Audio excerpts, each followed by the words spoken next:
vehicle, I'm looking to see if it leans to the left or the right. Might indicate a broken suspension or a flat tire. I'm looking at my lights, making sure they're clean and clear, they're not cracked or broken. Looking at my windshield wipers, my mirrors, any signs anything is hanging funny or falling off. Coming down and checking my headlights, making sure they're clean and clear. Tire signals, clean and clear. Looking underneath, making sure I don't have any signs of leaks. Indicating other issues. Go over here and open my hood.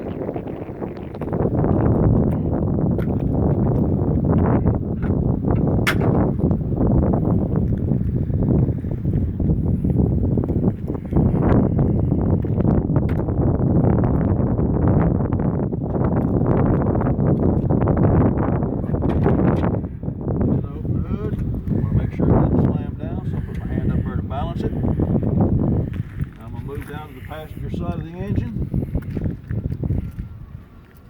As I look at the overall condition of the engine, look for any signs of leaks or damage on there that might be obvious. I want to check my coolant level. If it's low, I would add here. I want to check all my hoses, my lines, my air-to-air, my coolant hoses for any signs of cracks, frays, leaks, or damage. I want to check my alternator. Make sure it's bolted up tight. All my bolts are tight. All my electrical connections are tight. There's no signs of burns or arcing, indicating they might be loose. This alternator is belt driven, so I'm going to check this belt, make sure it doesn't have more than a 1/4 inch play or 3/4 of an inch play. Make sure it doesn't have any cuts, frays, or dry rot. I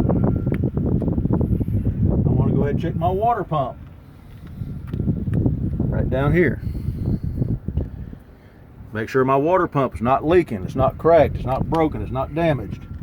My water pump is also belt driven. So again, still checking this belt 3/4 deflection, no cuts, frays, damage, or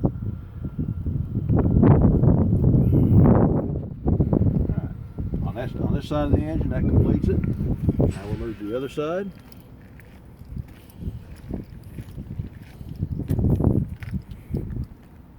Look at the overall condition again. No drastic leaks or damage or obvious signs of trouble. I want to go ahead and check my air compressor. Bolted up tight.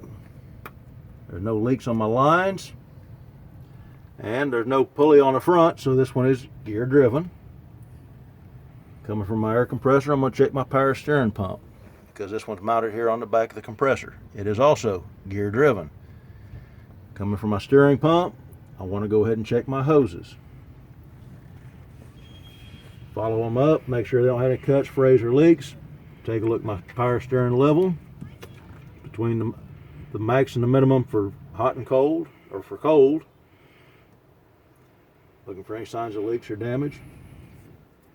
I'm going to come down here while I'm on my steering pump and fluid system. I want to check my steering box or power steering box.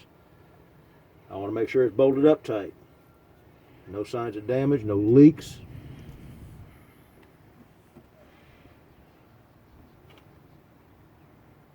I want to check my oil level. I want to come back to this one. Check the oil level, pull the dipstick out, wipe it, stick it back in,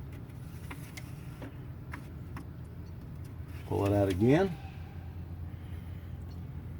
and make sure the level is between the add and the full marks. You can see where it says full and add. We have plenty of oil, nice clean oil. Now we're going to check the rest of our steering components. We're going to check our steering shaft. Looking for play in this U-joint. We don't want to have any side-to-side play or up and down. Again, got the steering gearbox bolted up tight, no leaks. We have our pitman arm, our drag link, our steering knuckle, and our tie rod ends. They all have the castle nuts and the cotter keys in place. They're tight, they're not loose, and there's no free play, which would cause steering problems. I want to check my spring mount. Make sure all the bolts are in it. It's tight, it's not cracked, it's not damaged, it's not bent or broken. I want to check my leaf springs. They're not shifting, missing, cracked, or broken, or bent. I want to check my U-bolts. I'm looking for signs of rust or shiny metal in here. Might indicate these things are letting the axle move around on the spring, which would be a problem. Make sure the nuts are tight. I want to check my shock absorber. Make sure it's bolted up tight on both ends. It's not bent. It doesn't have any holes rusting in it, and it's not leaking. Shocks are filled with oil, so they could leak oil. For my suspension, I'm going to come into my brakes. I want to check my air line and my connection. Make sure they're tight. There's no signs of leaks, no cuts, frays, or damage on the hose. Connection up here is tight. Checking my brake chamber. It's got the band on it. There's no signs of leaks. It's not dented. It's not bent. My bolts are tight. I want to check my push rod. It's right here. I want to check my slack adjuster. It's right here. I want to make sure all my pins and cotter keys are in place. And when I pull on it, it doesn't move more than 1 inch.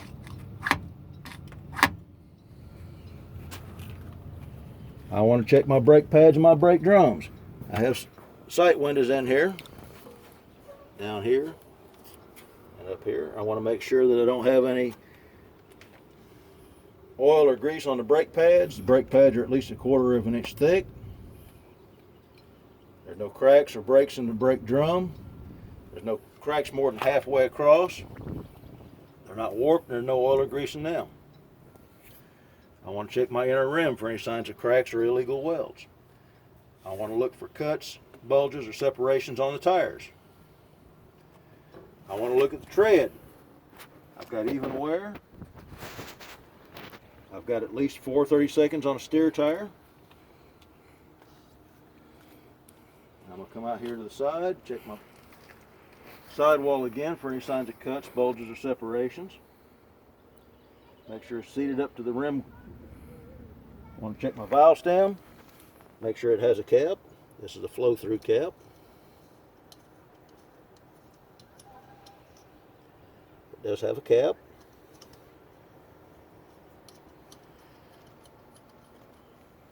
And I would check the air pressure by using a tire pressure gauge, which I didn't bring with me for this inspection. I want to check my rim out here for any signs of cracks or welds. Cracks usually happen between the holes for the lug nuts and sometimes between the holes for the wheel. I want to make sure all my lug nuts are tight. There's no rust streaks indicating they might be loose where water got in behind them and streaked out when it's driving down the road. I want to check my hub oil seal. I want to make sure that it doesn't have any leaks. My fingers are dirty from the engine compartment, but I don't have any leaks on my hub oil seal. And that completes the engine compartment area of the pre-trip inspection.